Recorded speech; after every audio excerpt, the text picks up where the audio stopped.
Christ chez vous TV. When Jesus follows you everywhere.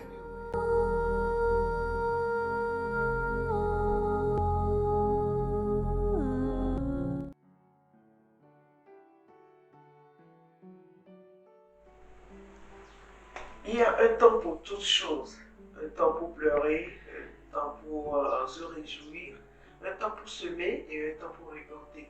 Et aujourd'hui, nous sommes dans les temps de la rentrée. Et c'est un moment, les enfants, oui, les vacances. Et aujourd'hui, ils sont dans les moments, à peu près dans quelques jours, nous allons rentrer dans les moments de la rentrée scolaire. Et pour ce, nous voulons parler sur un thème important. Quel préparatif pour la rentrée scolaire des enfants? Quel préparatif pour la rentrée scolaire des enfants? Les parents s'acharnent du côté financier, du côté matériel, pour mettre à l'aise les enfants pour une bonne éducation. Mais est-ce que cela suffit? N'est-il pas important de voir aussi le côté spirituel de la chose? Parce que toute chose a été créée dans le spirituel avant d'être physique.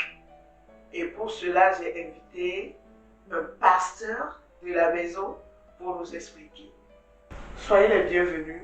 Merci beaucoup. Comment vous allez? Je vais très bien. La maison, Ça va. le corps du Christ. Tout va très bien. Et chez vous? Oui, ça va, on a grâce. D'accord. Ce n'est pas la forme totale, mais Dieu fait grâce. Ça va. On a grâce. Ça va. Je vous laisse le champ libre de vous présenter. Ok, je suis le pasteur de Diorpo de l'église La Tente du Berger. Merci. Merci à vous aussi. Merci de répondre à chaque fois que nous appelions pour l'émission, pour éclairer à un auditeur et aux téléspectateurs, ceux qui nous voient sur les ondes de Christ chez vous TV. C'est un plaisir. Et aujourd'hui, nous voulons parler des préparatifs pour la rentrée scolaire. Tout parle aujourd'hui. Son inquiétude, c'est l'argent. Comment préparer la rentrée, les fournitures, les collages, le déjeuner pour les enfants. Mais vous, en tant que parent, parce que vous êtes pasteur, mais aussi parent, si je m'ose vous demander, vous avez des enfants? Oui. Oui. Comment vous préparez la rentrée pour les enfants? Ok. Merci beaucoup. Je vous en prie. Que Dieu vous bénisse. Effectivement, ces périodes sont vraiment beaucoup mouvementées pour les parents et aussi pour certains élèves, pour des élèves, surtout les élèves. Il y a certains élèves qui se prennent en charge eux-mêmes et vont pendant les vacances faire des petits jobs pour pouvoir ramasser certaines choses. Donc ces derniers temps sont vraiment mouvementés. Et je rends grâce à Dieu pour la vie de tout chacun. Et parler de la rentrée, d'abord, la vie elle est spirituelle. Mais il ne faut pas qu'on soit emprisonné seulement dans le spirituel. Là, on serait des fanatiques. La vie elle est spirituelle. Et tout ce qui est physique, tu dois d'abord prendre ça dans le spirituel. Donc, quand on parle de rentrée, il faut voir les deux côtés à la fois. Le côté spirituel et le côté physique. Actuellement, quand on parle de rentrée, tout le monde doit penser aux frais scolaires, les fournitures scolaires, ce que doivent manger les enfants à l'école, les tenues scolaires, il y a tout ça là à apprêter. Les répétiteurs, d'autres. Les répétiteurs également, voilà. Les livres. Tout ça là, voilà. Donc, il y a tout ça là qu'on voit, et ça fait que souvent on court pour ces choses. Et effectivement, l'école ne va pas nous demander avez-vous prié pour l'enfant avant de l'amener? Ça, ce n'est pas le rôle de l'école. L'école, elle est là pour bâtir les enfants sur le plan intellectuel. Et ceux-là qui viennent travailler là-bas doivent être nourris, déplacés, logés. Donc, l'école, tout ce que l'école demande, c'est la participation financière. Mais nous, les parents, nous aussi, nous voyons de ce côté que l'école, on doit participer sur le plan financier pour que l'école puisse vraiment nous satisfaire. Okay? Mais nous devons savoir en tant que parents que les enfants que nous envoyons à l'école ont besoin de préparatifs spirituels. Et toute personne spirituelle doit comprendre ce que je suis en train de dire. Parce que c'est pas tout ce qu'on voit qui est vraiment être humain.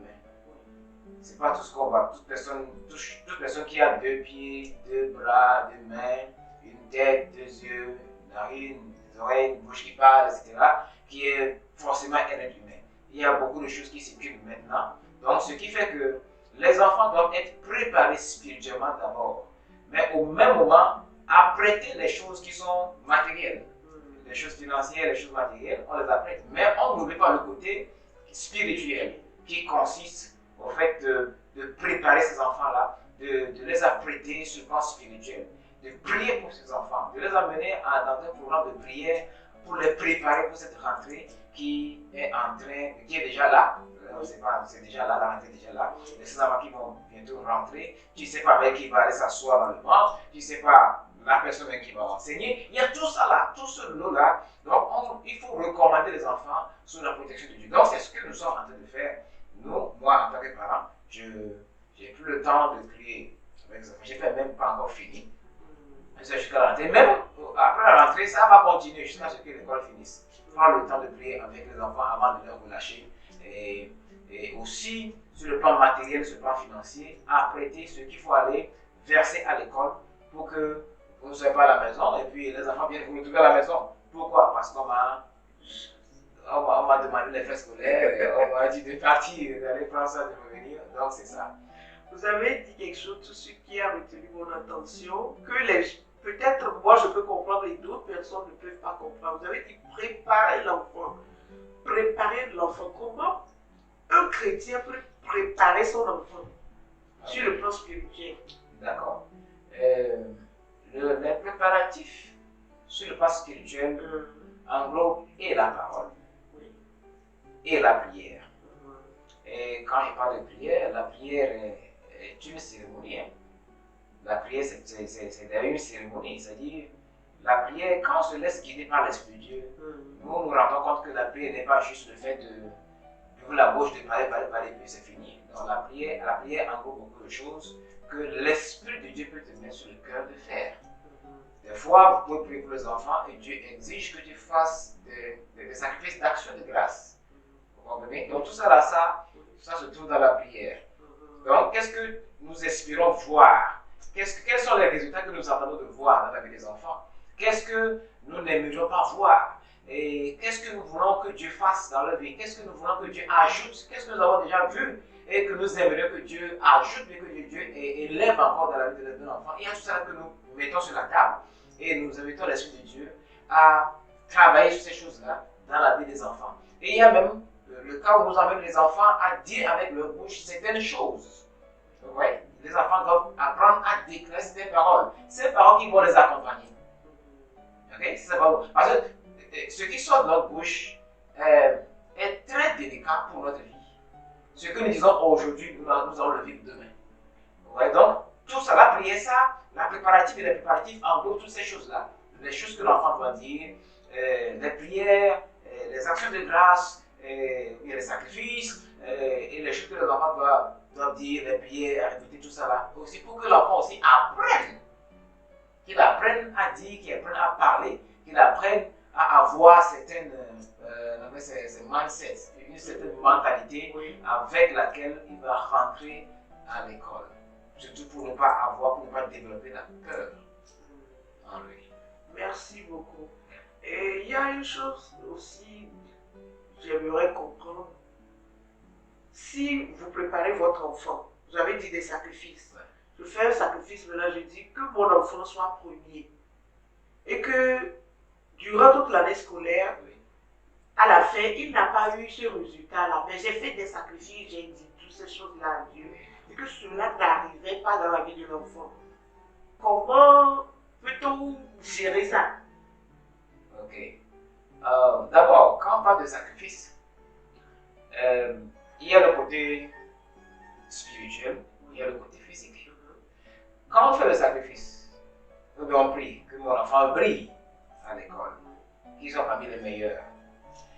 Et souvent, nous pensons que le résultat, c'est quand l'enfant est premier, c'est-à-dire numéro 1. Le résultat n'est pas forcément le numéro 1. Je vais juste donner un petit exemple dans la Bible. Dieu a dit à Joseph qu'il sera un grand homme. Oui, Et mais les gens vont venir se prosterner devant lui. devant lui. Ok. Maintenant, ça donne l'image d'un roi. Oui, Ça donne l'image d'un roi. oui, oui. Ok. Mais quand Joseph était arrivé en Égypte, il n'était pas le roi d'Égypte. Non. Il était le gouverneur. Il y avait un roi. Ok? Donc c'est pas parce que Dieu a dit tu seras un roi que forcément il faut aller détrôner le roi. Oui.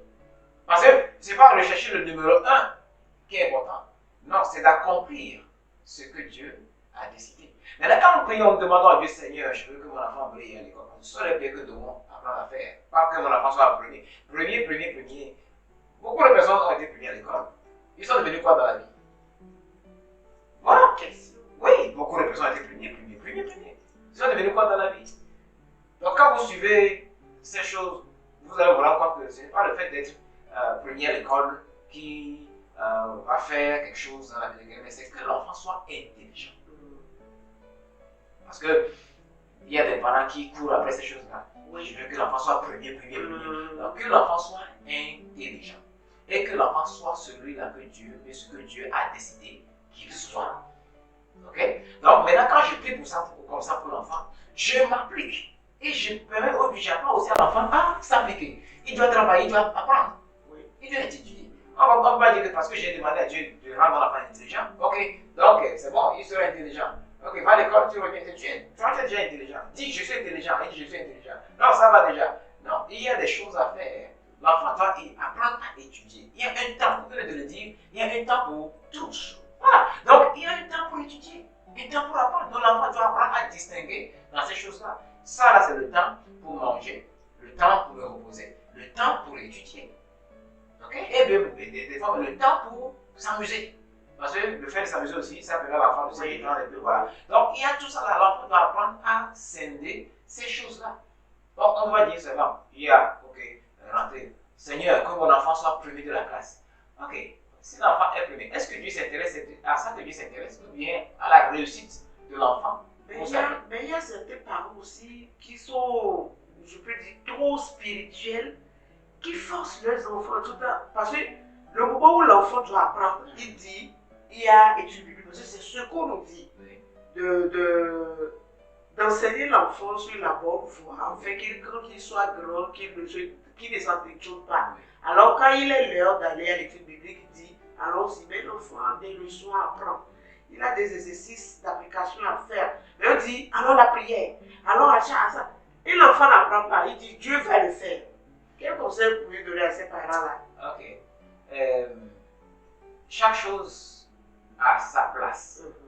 Okay? Oui. Quand il y a un temps pour étudier la parole de Dieu, tout le monde étudie la parole de Dieu. Okay? Maintenant, il y a certaines, je peux dire, déviations dans nos assemblées. Parce que nous ne respectons plus les temps. Okay? Quand vous êtes devant une assemblée et vous voyez qu'il y a des élèves, vous avez des enseignements à faire, on a des prières à faire, les enfants doivent aller étudier. Il y a tout ça là qui doit être concilié. On doit voir tout ça là. On va venir à l'église à 18h, finir à 22h. C'est pas possible. Déjà à 20h, c'est déjà bon. Maintenant, le parent, c'est le parent qui permet à l'enfant et qui aide l'enfant à étudier à la maison. Ok? Parce que la connaissance spirituelle est très importante. C'est la connaissance spirituelle plutôt qui ouvre l'intelligence à l'enfant. La parole de Dieu a un impact positif sur l'intelligence. Ce sont des choses que nous devons savoir aussi. La parole de Dieu a un impact positif sur l'intelligence des enfants. Donc ça permet déjà à l'enfant, dès le bas âge, à savoir scinder le temps, à savoir se programmer. J'ai été à l'école, mais les études bibliques, j'étais toujours présent. Mais j'ai prié à l'école. Ça ne m'a pas empêché d'étudier. Quand un élève veut étudier, il va étudier. Vous comprenez?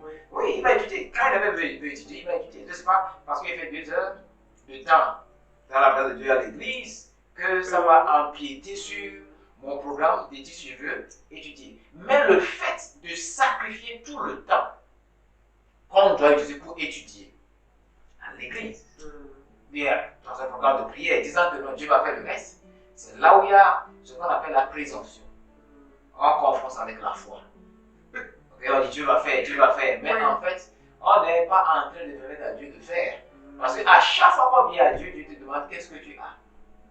Quand Dieu a raconté Moïse, il dit qu'est-ce que tu as dans la main. Toi, tu n'as rien appris, tu n'as rien. Maintenant, tu veux que Dieu fasse quoi? Le Saint-Esprit est venu pour nous rappeler toutes choses. Donc, si on n'a rien appris, il va nous rappeler quoi? Donc, nous avons le devoir d'étudier, le devoir d'apprendre. Vous comprenez? Il y a même des choses que Dieu peut nous aider à comprendre. L'Esprit de Dieu peut nous aider à comprendre des choses qu'on nous a enseignées et qu'on n'a pas vraiment bien assimilées. L'Esprit de Dieu peut nous aider à comprendre ces choses. David a dit, tu me rends plus intelligent que mes maîtres. Ça veut dire que Dieu peut te donner une lumière sur quelque chose. Un théorème, ou bien une formule, ou bien une leçon quelconque. Dieu peut te donner une lumière sur ces choses-là qui va te donner de comprendre tellement que tu ne peux plus jamais oublier. Dieu peut faire ça. Ok? Donc, ici aussi, dans les églises, nous devons aussi apprendre aux enfants à consacrer du temps pour les études. Pour les études. Et c'est pas seulement les études aussi, mais on va s'arrêter au niveau des études. Okay. Merci beaucoup, chers téléspectateurs de Christ chez vous TV. Nous parlions des préparatifs de la rentrée scolaire, comment préparer les enfants. Et le pasteur nous a éclairé. Il ne suffit pas seulement de préparer les enfants côté financier, côté matériel. Il faut aussi le spirituel, mais aussi aider les enfants sur le droit chemin. Ne pas pousser l'enfant trop spirituel pour qu'il laisse les cahiers. Il faut ajuster les deux. Les deux marchent ensemble et Dieu va nous aider pour la réussite. Alors, c'est votre mot de fin à l'endroit des parents et des élèves. Ok. Actuellement, je sais que peut-être certains parents n'ont pas encore ce qu'il faut sur le plan financier. Parce que c'est très dur. Parce que les temps sont difficiles, oui. Et ils se posent la question, est-ce que je dois faire partie de mon enfant de l'école privée pour l'envoyer à l'école officielle? Il y a toutes ces choses-là qui sont en train de circuler dans les pensées. Mais j'aimerais dire à les parents que le Seigneur est dans la barque et de ne pas désespérer. Et c'est pas encore la fin. Si Dieu, l'Esprit de Dieu te dit, prends ton enfant d'ici et mets-le dans telle école ou école officielle, ce n'est pas une régression.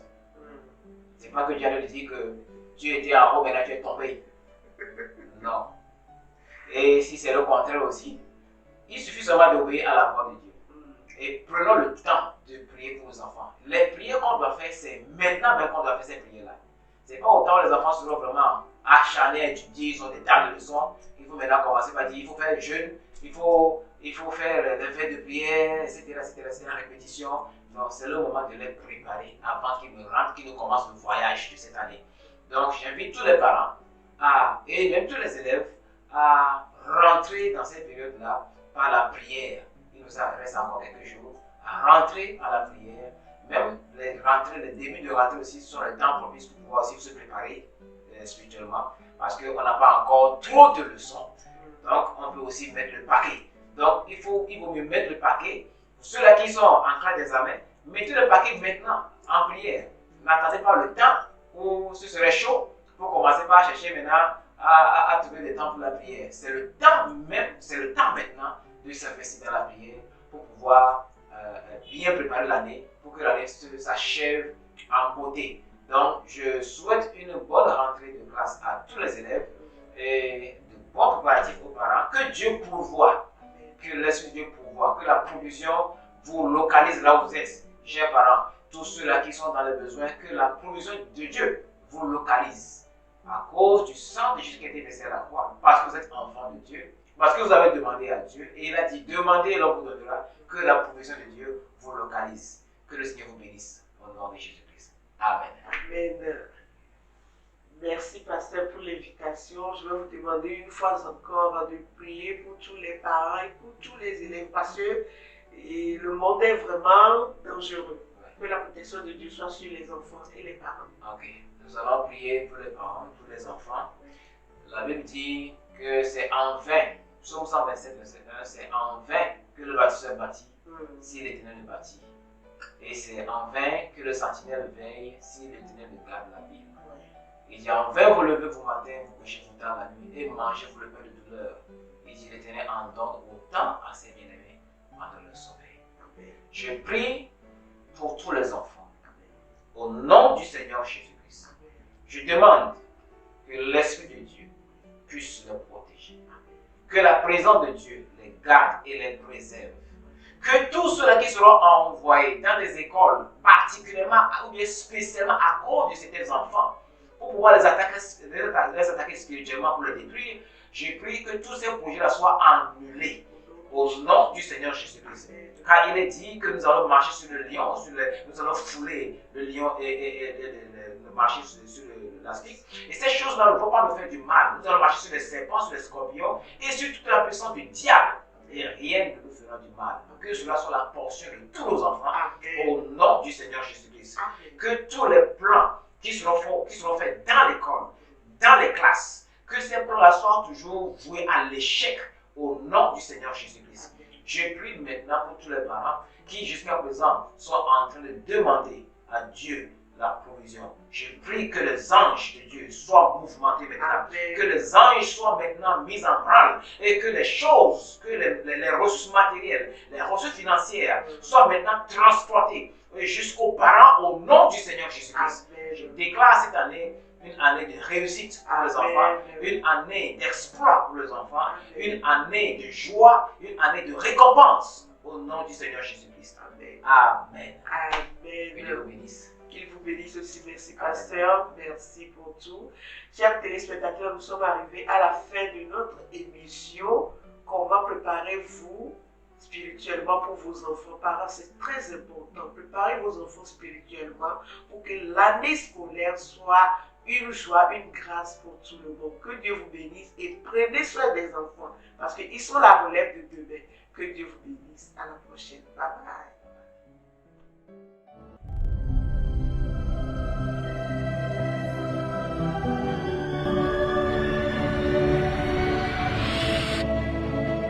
Christ Shewu TV. When Jesus follows you everywhere.